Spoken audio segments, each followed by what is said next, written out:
ruwa ya shafa masa a fuska. Da kyar dan uwan ya dan bude ido dishi amma baya gane waye a gabansa. Ya ce ni da dan uwanka wane. Abin da dan uwan ya ce ruwa, a bashi ruwa ya sha. Ya ce ba matsala, na zo da ruwa, bude bakinka. Ya bude baki zai zuba masa ruwa ya sha, ashe akwai wani musulmi shi ma ya faɗi a gefe. Sai wancan musulmin shi ma ya ce ruwa, wannan musulmin sai rufe bakinsa, sai ya nuni a je a kai wancan, shi ba zai sha ba.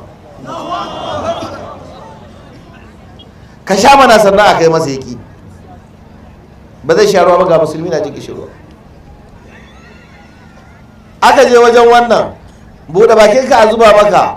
Ya bude za a zuba masa, sai wani can gaba ya ce ruwa, shi ma sai rufe bakinsa ya ce a kai wancan.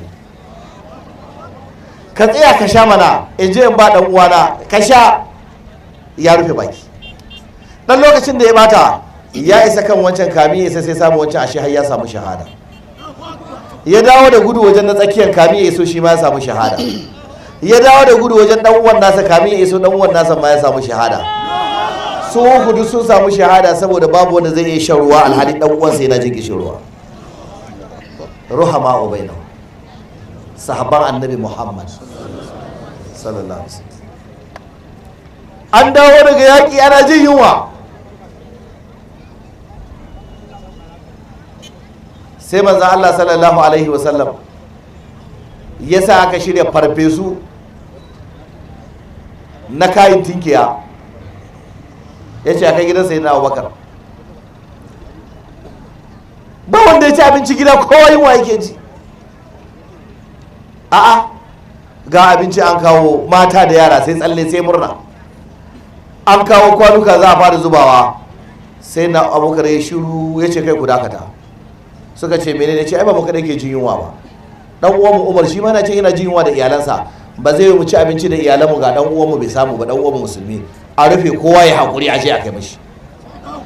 An yanka ta tashi.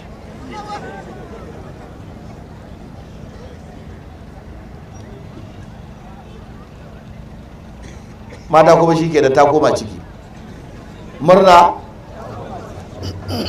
An je an kai gidan sayyidina Umar, za a raba, sai tuwar sayyidina Usman ya ce ku je ku kai can.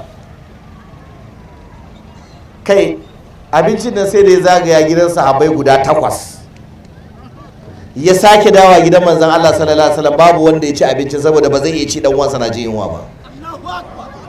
Daga nan annabi ya san ba mai iya kare sahabbansa.